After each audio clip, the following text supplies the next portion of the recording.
감사합니다. 이렇게 소리까지 질러주셔서. 오늘은 조금 오늘 할 얘기를 먼저 하고 시작을 할게요.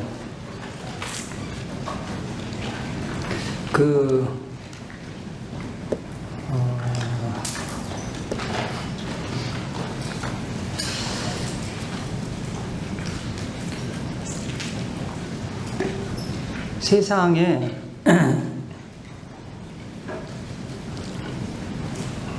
종교가 굉장히 많은데 그 종교가 신앙과 수행이 있어요. 근데 신앙 중심의 종교가 있고 수행 중심의 종교가 있어요. 그러니까 신앙 중심의 종교는 대체로 서양의 유일신 신앙, 기독교나 이슬람이나 이 신앙 중심의 종교가 있고, 수행 중심의 종교는 이제 동양 쪽에 이제 불교나 유교나 도교나 이렇게 나누어져요. 근데 원불교는 신앙, 수행 둘 다 중요하다 해서 신앙, 수행 병진을 이야기하는 종교예요. 신앙과 수행 둘 다 밟아가야 된다. 둘 다 조금도 무시해서는 안 된다 하는 것이거든요.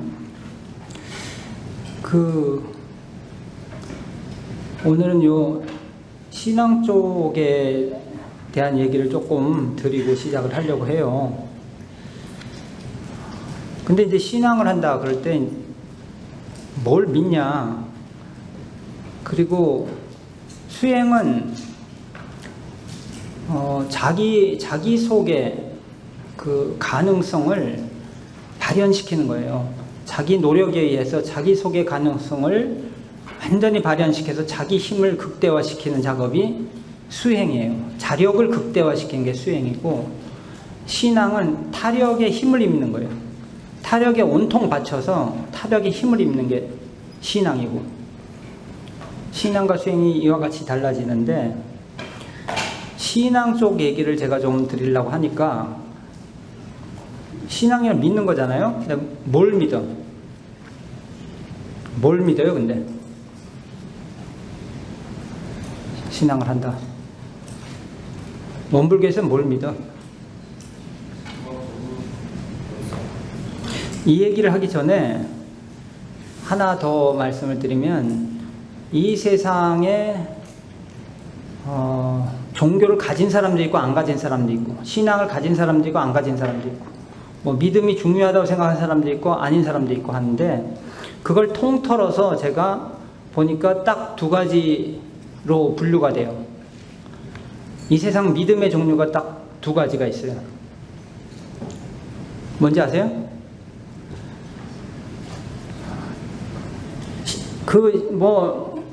무슨 종교인이든 무신론자든 하여튼 다 포함해서 딱 두 가지 믿음 중에 하나예요. 그게 뭐냐? 첫째, 이 세상에 공정한 심판이 있다 하고 믿는 부류가 있고, 그런 거 없다 하고 믿는 부류가 있어요. 여러분은 어떤 부류예요? 응? 어떤 부류야? 지금 여기 중간 잘라서 한번 좌우로 나눠 볼까요? 한번? 이쪽으로 갈 사람, 이쪽으로 갈 사람? 종교가 있고 가르침이 있고 무슨 뭐가 있고 한데 딱 그 둘 중에 하나예요. 이 세상이 어떤 공정한 뭔가가 있어서 그 법칙에 의해서 돌아가고, 그 법칙을 어기면은 벌을 받고, 그 법칙에 잘 맞으면 상을 받고. 근데 벌을 받고 상을 받고 하는 이런 디테일로 들어가서 여러 가지 차이가 있을 뿐이지, 하여튼 결론은 그런 게 있다 하는 거예요. 근데 그런 게 어딨냐 하는 근데 그런 게 어딨냐 하는 것도 믿음이거든. 믿음을 선택한 거예요. 그러니까 이런 거를 조금 알고 들어가야지 우리가 이것이 교통정리가 돼요. 믿음에 대해서 중요하지 않다고 말하고, 그런 거 없다고 말하는 사람들조차도 그것도 자기가 선택한 믿음인데, 그것도 무슨 근거로? 그런 게 없다는 것도 무슨 근거로? 그게 있다는 근거보다 더 근거가 없어요, 사실은. 요거를 한번 같이 한번 잘 생각해 봤으면 좋겠어요. 이게요,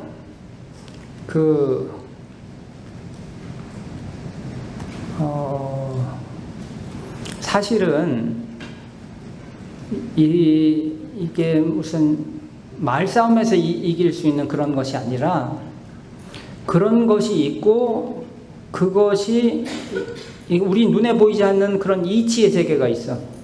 그래서 우리 눈에 보이는 게 전부가 아니고 그런 것에 의해서, 그 법칙에 의해서 이것이 다 돌아가고 있다 하는 것을 믿을 때 뭐든지 점점 더 이제 깊어질 수가 있는데, 이런 믿음이, 그 믿음에 대해서 잘 모르면 믿음을 왜 가지냐? 합리적인 생각이 중요하지. 근데 그 합리적인 생각 이면에 이미 믿음이 있다는 거, 요걸 한번 깊이 생각해 볼 필요가 있어. 믿음이 없으면 그 합리적인 생각도, 그러니까 이게 마치 뭐와 같으냐면은 그것이, 그 합리적인 생각이든 과학 지식이든 그것이 올라설 수 있는 발판이 바로 이 믿음이에요. 근데 그 발판 자체가 없으면 그것도 성립을 할 수가 없어. 과학자들도요, 그 인과에 대한 믿음이 없으면 과학을 할 수가 없어요. 과학자라는 소리는 뭐냐? 그 믿음이 충실한 사람들이에요. 인과가 뭐냐? 원인 결과의 법칙이에요. 원인 없는 결과는 없다 하는 것을 강력하게 믿을 때 과학 연구를 시작할 수가 있어. 어떤 현상을 보고, 과학자들이 뭐 하는 사람들이에요? 어떤 현상을 보고 그걸 설명을 해. 합리적 설명을 해야 돼요. 그런데 좀 설명하기 힘든 어떤 현상이 나타났어. 그러면 저것이 무슨 원인이 있을 것이다 하는 믿음이 있어야지 그 다음에 연구가 시작이 되는데, 그런 믿음이 없으면 어떻게 돼요? 아, 그냥 뭐 그럴 수도 있고 저럴 수도 있지. 이래버리면 그런 사람은 과학을 할 수가 없어. 이게 불합리한 사람들이 오히려 인과를 안 믿어. 그냥 어떤 현상이 일어났는데 이유 없이 일어날 수도 있다 이렇게 생각해. 그러면 이 사람은 합리적인 어떤 논리, 계산 이런 거가 이제 불가능해요. 왜냐하면 그럴 수도 저럴 수도 있는데 뭐. 아인슈타인이 맨 처음에 그 사람이 뭘 발표했죠? 하여튼 뭐 있잖아. 상대성 원리를 이렇게 하고 뭐 할 때 맨 처음에 그 얘기를 하더라고요. 이 세상 모든 것이 속도를 재면 이게 막 뛰어가는, 막 달려가는 차를 뒤에서 따라가면서 속도를 재는 거하고, 나한테 막 다가오는데 나도 같이 달려가면서 속도를 재는 거하고 속도 차이가 나겠어요, 안 나겠어요? 나죠. 속도는 뭐 나누기 뭐예요? 너무 어려웠나? 거리 나누기 시간. 예. 잘 몰라도 일단 끄떡끄떡 하세요. 아니, 속도는 거리 나누기 시간인데 지금 달려가면서 속도를 잰 거랑 뒤에 따라가면서 속도를 잰 거랑 달라야 되는 이유는 뭐냐? 거리가 달라졌거든. 근데 왜 속도가 똑같아? 그러니까 이 세상 모든 게 속도가 그렇게 하면 다른데 빛의 속도만 똑같더라 이거예요. 그러니까 이게 의문이 걸린 거야. 이게 왜 도대체 빛의 속도는 왜 이게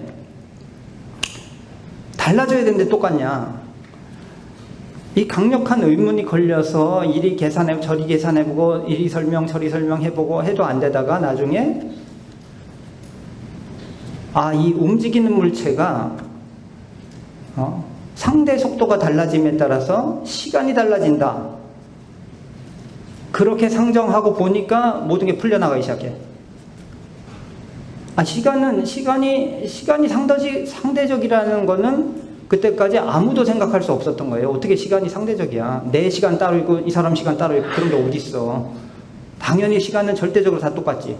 근데 그 고정관념을 딱 깨고 해보니까 모든 게 계산 맞고 설명이 되기 시작한 그거거든요. 근데 한번 생각해 보세요. 굉장히 합리적이죠? 근데 그 이면에 뭐가 있었어? 믿음이 있었어요. 이게 빛이 왜 속도가 똑같냐고. 이럴 리가 없다. 그러니까 원인 없는 결과가 있을 수 없다는 믿음이 강력하니까 계속 찾아내는 거예요. 근데 그 믿음이 없으면 시작도 안 해요. 아무 그런 것도 있고 저런 것도 있지 뭐.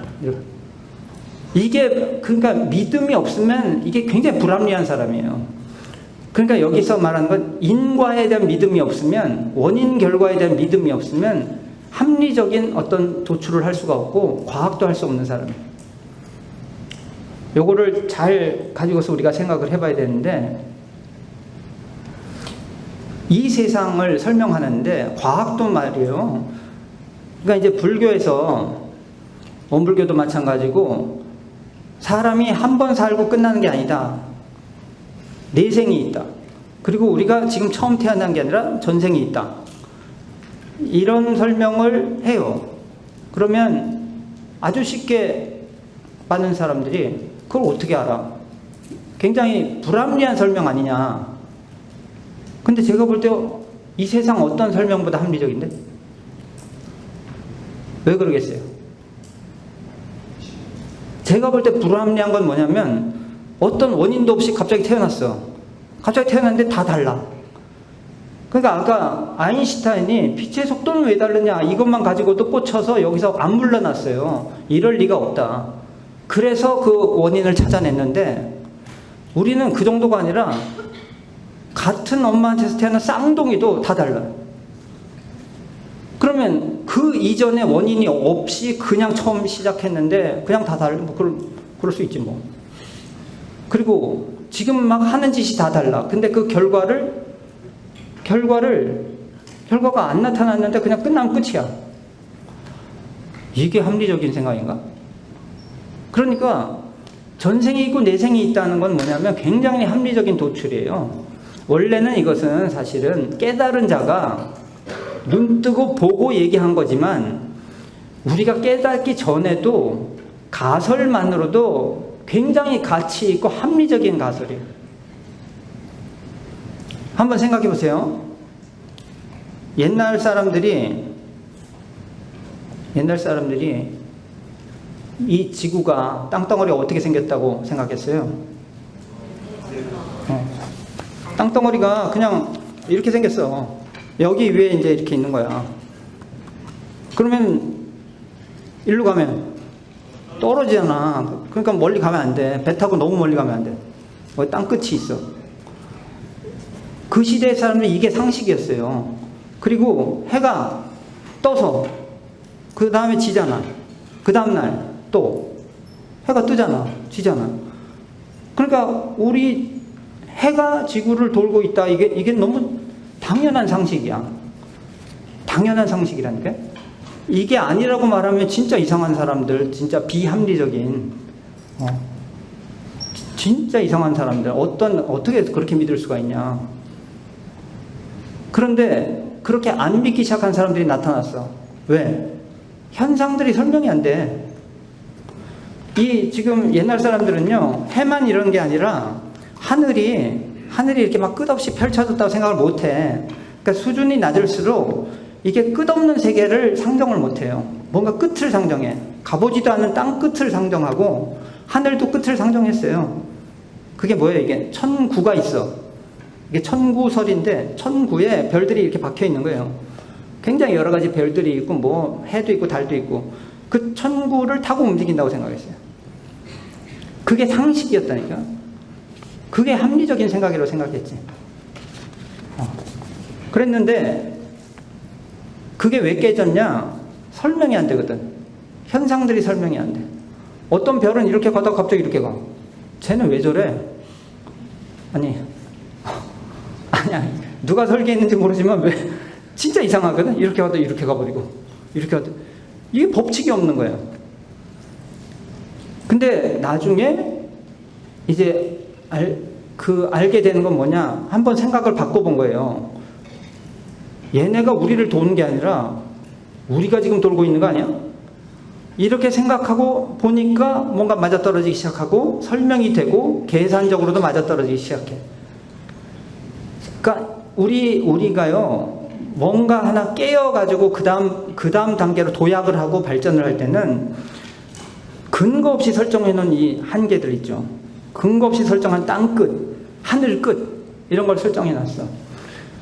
우리의 한 생도 왜 근거 없이 설정해놨어?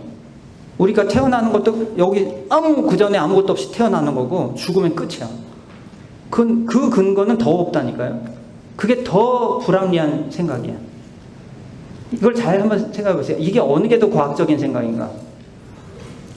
이 모든 현상이 설명이 돼요. 이것이 끝이 아니지 않을까? 그러니까 여기서 나쁜 짓 한 놈들이 잘 살아. 왜 결과를 안 받아? 이게 끝이 아니면. 그리고 태어나면서부터 왜 달라?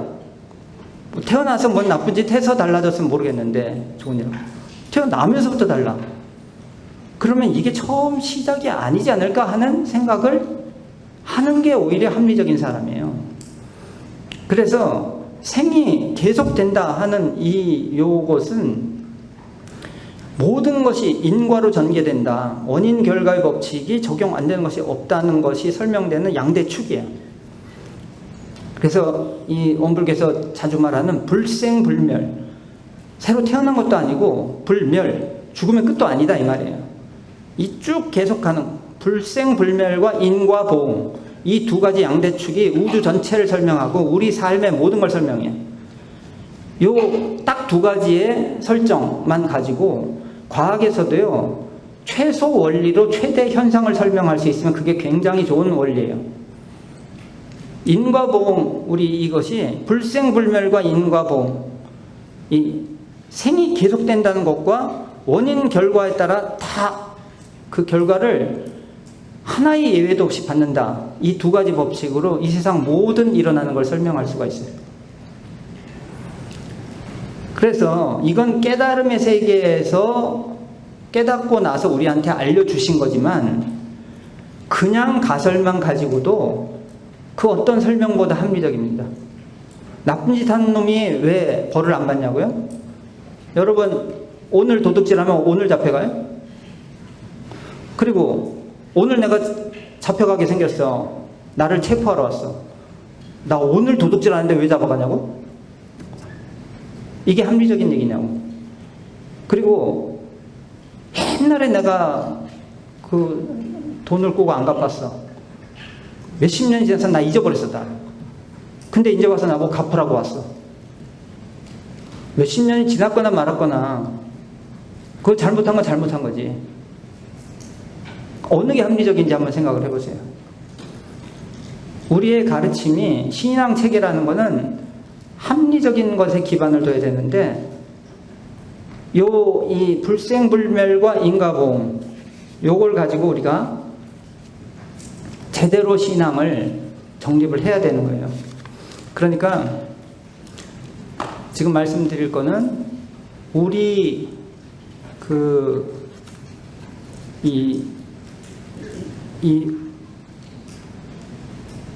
우리가 사는 요 인생과 이 우주를 눈에 보이지 않는 이치의 세계가 지배하고 있다. 이걸 믿어야 돼. 그러니까 이걸 뭐라고 하냐? 인과를 믿어야 된다. 이 말을 하는 거예요. 원인 결과. 과학자들은 물리 세계의 인과, 물질 세계의 인과만 믿어요. 그러면 물질 세계 아닌 뭐 정신 세계의 인과는 안 믿냐? 그러진 않고 그냥 과학의 범주가 아니다 이렇게 하는 것일 뿐이지. 그런데 어떤 인간이든 어쨌든 정신 세계의 인과를 이제 믿으면 선택하는 거예요. 믿을 거냐 안 믿을 거냐. 근데 재미있는 건 믿든지 안 믿든지 사실은 있는 거예요. 이 눈에 보이지 않는 이치의 세계가 정밀하게 다 작용해서 이 세상을 움직이고 있다는 사실은 그대로 있어. 그걸 믿든지 안 믿든지. 사람이 그거를 밝혀냈든지 못 밝혀냈든지 그건 그대로 있어. 그걸 진리라고 불러요. 그리고 여기 이 동그라미 이거를 이론상이라고 원불교에서는 부르는데 요거 사진 같은 거예요. 사진. 요것이 상징하는 실물이 있어. 그게 바로 진리예요. 제가 말씀드린 그 진리는 뭐냐? 눈에 보이지 않는 이 세상을 지배하고 있는 그 이치, 그 이치가 수많은 이치가 있는데, 이 세상에 물리적 이치가 있고, 화학적 이치가 있고, 의학적 이치가 있고, 경제학적 이치가 있고, 그 이치에 의해서 돌아가는데, 그 이치가 다 따로따로가 아니라 총합체예요. 총합체로 일사불란하게 이 우주와 인생을 운전해주고 있어. 그것을 상징하고 있어. 그걸 진리라고 부르고 그걸 상징하고 있어. 그걸 일러서 옛날에 신이라고도 부르고, 그거를 도교에서 도라고 부르고, 유교에서 태극이라고 부르고 그랬던 것 뿐이지, 실물은 같은 거를 말하는 거다, 이렇게 얘기를 하고 있습니다. 그래서 이 우주자연의 섭리가 있어요. 그것에 의해서 막 돌아가고 있는 이 세상이라는 거예요. 사실은 이건 믿고 말 것도 없는 거예요. 믿든지 안 믿든지 이대로 돌아가고 있다니까. 진리는 그대로야. 옛날이나 지금이나 그대로 작용하고 있을 뿐이에요. 진리가 막 바뀌나요? 뉴턴 시대에 굉장히 많은 걸 밝혀냈어요. 그 다음에 아인슈타인이라는 천재가 나타나서 그게 틀렸다고 또 밝혀냈어요. 또 양자역학한 사람들이 또 거기서 더한 거를 밝혀냈어요.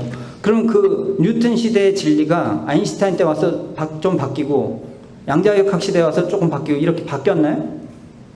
전혀 바뀐 거 없어요. 그냥 사람들이 몰랐던 거 알기도 하고, 잘못 알기도 하고, 잘못 알았다고 뭐라 그러기도 하고, 그냥 거기서 그 이론이 왔다 갔다 하는 것이지, 그 이치 그 자체는 안 바뀌어. 원래 그랬어. 그걸 믿는 거예요, 사실은. 그런데 그 이치가 우리한테 와서 오늘 밥 잘 먹었냐, 잘 잤냐, 이렇게 와서 말해 주질 않아. 그러니까 우리 또 어떻게 생각하냐? 이게 무정물로 생각해. 무정물이 무슨 말이냐면, 그냥 이런 거 돌멩이나 나무토막처럼 아무 생각도 없고 아는 게 없어. 근데 원불교 창시하신 소태산 대종사님께서 뭐라고 하셨냐면, 천지에 식이 있다, 이렇게 말씀하셨어요. 식이 알식자예요. 아는 게 있다. 땅이 뭐하러? 땅이 무슨 말을 해, 뭘 해, 생각을 해. 걷어차도 뭐라고 안 하고, 땅을 파도 뭐라 안 하고, 하늘은 뭐가 있어야지. 천지에 뭐가 있어요. 그런데 천지에 그 아는 게 있어. 지금 말한 이 세상을 운전하는 그 이치, 그것이 그냥 거대한 기계처럼만 돌아가는 게 아니라 영적인 게 있는 거예요. 사실 많은 명상단체에서도 이 우주 전체가 큰 영성체다, 이렇게 수행을 하다 보면 그런 게 이제 보이기 시작하는 거예요. 그래서 우리가 요 진리라는 게 있고, 그것의 운전에 의해서 이 세상이 돌아가고 있음을 알아야 되고, 그걸 믿어야 돼. 그걸 믿는 게 뭘 믿는 거냐? 그런 게 있다는 걸 믿고, 그것이 실수하지 않는다는 걸 믿어.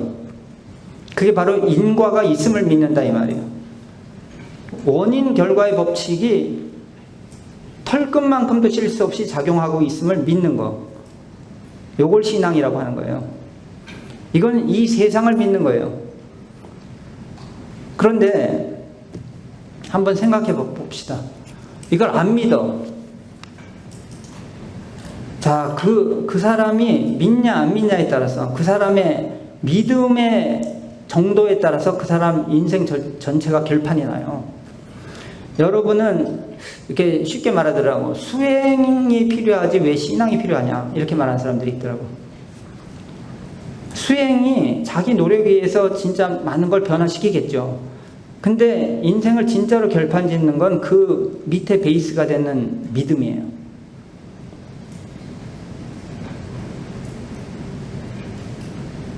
이런 것을 믿지 않는 사람하고 믿는 사람하고 인생관 차이가 확연하게 납니다.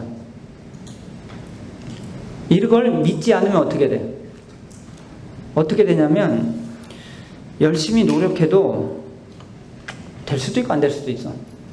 정직하게 살아도 좋은 결과가 올 수도 있고 안 올 수도 있어. 이렇게 믿어. 그러면 자연히 행동이 어떻게 될까요? 좀 부정직하더라도 대충 안 걸리고 넘어가는 쪽으로 살살 흐르지 않을까요? 왜냐? 믿음을 그렇게 가지고 있는데, 안 해도 되는데, 안 걸리기만 하면 되는데, 그럼 그쪽으로 노력하게 돼 있다니까. 그 사람의 삶이 바뀌어요. 그 믿음에 의해서. 수행만 해요? 수행만 하면 그 수행한 힘을 다 그렇게 부정직한 쪽으로 싹 돌려. 그리고 뒷단에는 자기가 큰 이익을 얻었다고 기뻐하는 쪽으로 가겠죠. 근데 결국 결과는 형편없는 결과를 갖게 되는데, 그게 뭐냐? 수행을 못해서가 아니라 믿음을 잘못 선택해서 그래. 믿음은요, 정말 합리적인 믿음을 선택해야 돼요. 지구는 가만히 있고 하늘이 돈다는 믿음을 선택하고 열심히 연구하는 사람하고, 그게 아니라 지구가 도는 거 아니야? 믿음을 바꿔서 열심히 연구한 사람하고 결과가 어떻게 될까? 믿음이라고 하는 거는 큰 전제예요, 전제. 우리가 노력하기 이전에. 이 믿음이란 게 그렇게 중요하다 하는 거를 우리가 알아야 돼. 그리고 원불교에서는 이 믿음이 그러한 진리가 영적인 진리, 다 보고 다 알고 모든 능력을 갖추고 이 그 세세한 것부터 시작해서 거대한 것에 이르기까지를 다 관장하고 있는 그 이치 그 자체, 영적인 이치 그 자체, 그걸 진리, 그걸 믿는데, 원불교에서 강조하는 건 뭐냐? 그 이치가 어디 있냐? 그 진리가 어디 있냐? 어디 있냐면 우주 전체에 확산 관통되어 있다.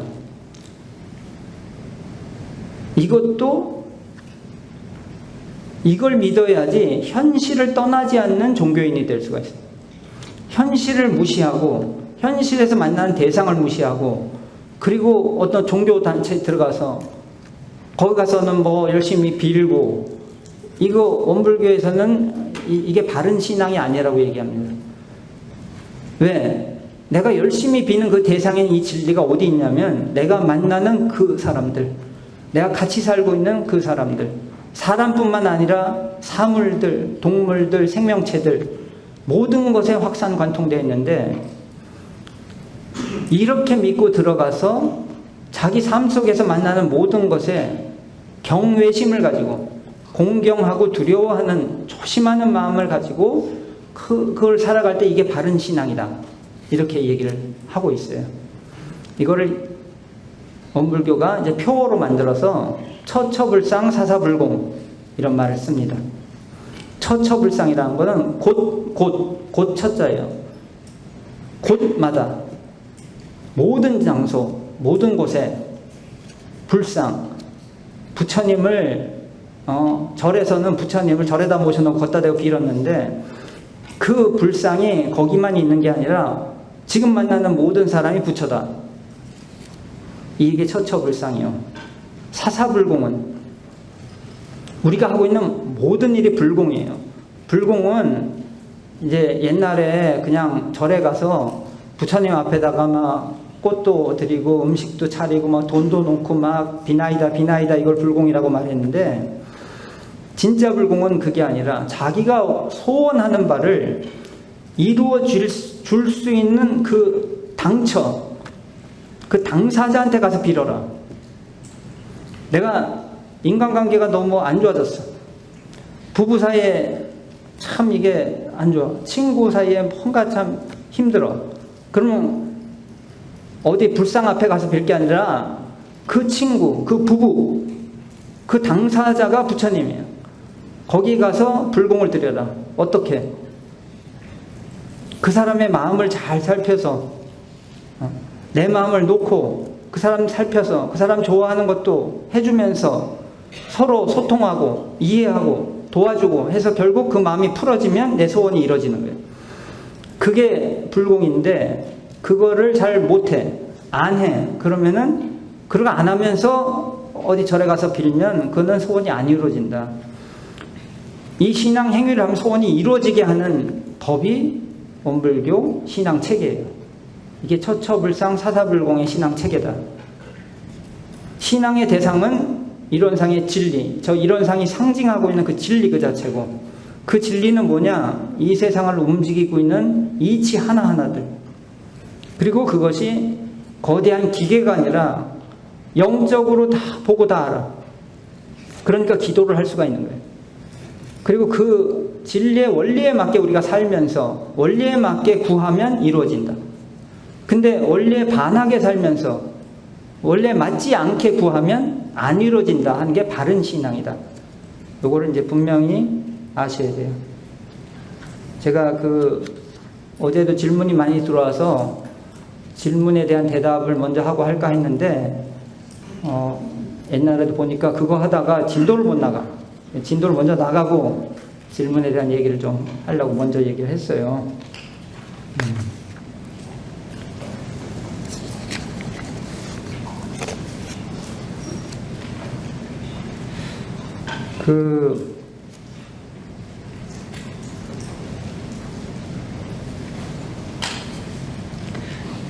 어제 그 질문한 사람 중에서 이렇게 걱정 근심이 많다 그렇게 얘기를 했단 말이에요. 그래서 이걸 어떻게 그걸 뿌리칠 수 있느냐. 근데 여러분이 잘 이해해야 되는 게 뭐냐면, 걱정 근심을 하는데 쓸데없는 걱정이 있고 쓸데있는 걱정이 있어요. 예를 들어서 자기가 안 해도 될 걱정을 하고 있어 지금. 그러면 그냥 과감히 털어버려야지. 근데 자기가 지금 취직을 해야 돼서 취직 준비를 하고 있어. 그럼 이거는 걱정해야 될 거예요, 말아야 될 거예요? 당연히 해야 되는 거죠. 이거는 근데 걱정을 어떻게 해야 되냐면 적극적으로 해야 돼. 그러니까 어제 진공묘유라고 말할 때, 진공은 뭐냐? 쓸데없는 걸 털어버리라 이 말이에요. 왜? 쓸데있는 걸 할 때 방해가 돼. 자꾸 이놈이 발목을 잡아. 뭔가 집착하고 있어. 그러면 이걸 잘하려는데 오히려 방해가 되고, 쓸데없는 거에 욕심을 내고 있어. 쓸데없는 거예요. 그럼 이걸 털어야지 이걸 할 때 방해가 안 되거든요. 그러니까 이게 진공으로 그런 걸 털어버리고, 묘유는 뭐냐? 해야 될 걸 하라 그랬잖아요. 아니, 취직을 당연히 해야 되고 취직 걱정을 해야 되고 해야 되는데 적극적으로 하라 이 말은 뭐냐? 소극적으로 하면요, 걱정만 하고 있어. 그리고 두려워. 이렇게 두려워가지고 자꾸 쪼그라들어. 그러니까 어디 도망치려고 그래 자꾸. 걱정을 하려면 적극적으로 하라. 뭐냐?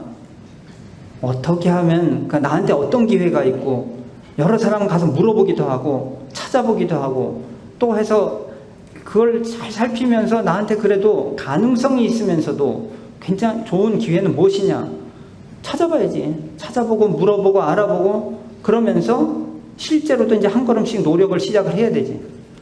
이걸 적극적으로 하는 게 묘유를 수행하는 거예요. 진공으로 들어가서 수행하는 거는 그걸 하는데 방해가 되는 놈들을 자꾸 털어버려. 쓸데없이 뭐가 막 괜히 딴 거 신경 쓰고 있어. 그거 털어버리라고. 자기가 그거 신경 안 써도 되는 것도 쓰고 있고, 괜히 인터넷 서핑하다 또 이거 뭐지? 지금 시간 없다 그러면서. 맨날 시간 없대, 근데. 그리고 그거 하루 종일 보고, 그런 건 털어버리라고. 그 다음에 묘유는 적극적으로 진짜 걱정할 걸 걱정하고 준비하라고요. 적극적으로 걱정하라는 건 사실은 준비를 계속 적극적으로 하란 말이에요. 그리고 실천을 해봐야 돼요. 왜냐하면 사람이 자꾸 이렇게 쪼그라들면 실천할 때 두려워요. 뭔가 실수할 것 같고. 근데 실수도 해봐야지 그 다음에 다시 안목이 넓어지거든. 잘못 짚을 수도 있지. 잘못 짚어서 잘못 갔어. 길을 잘못 갈 수도 있지. 근데 가봤으면 그 사람은 시야가 더 넓어지는 거예요. 근데 가지도 않고 여기서 그냥 온갖 걱정 다 하고 계속 걱정만 해. 그런 건 털어버리고 실제로 잘 생각하고 한번 해보고 또 상담을 해보고, 이게 진공묘의 수행이라 이 말이에요. 그래서 오해하면 안 되는 게, 털어버리라니까 해야 될 걱정도 안 해. 그리고 털어버리고, 털어버렸더니 마음이 너무 편하다. 취직해야지. 그럼 뭘로 먹고 살 거야? 그거 누가 걱정해줘? 지금 다 큰 사람들이. 그러니까 이 원불교의 수행이든 신앙이든 합리적 세계와 맥이 딱 다 있어요. 요걸 명심하시고, 언제나 실제 현실의 일을 풀어나갈 때 합리적인 생각으로 잘 생각하다 보면 이 원불교에서 말하는 요 수행하고 딱 맞닿게 돼 있거든요. 요걸 하여튼 잘 기억하시고, 뭐든지 자기 삶 속에서 그게 돼야지 이게 원불교 수행 잘하는 거지, 삶 속에서 안 돼.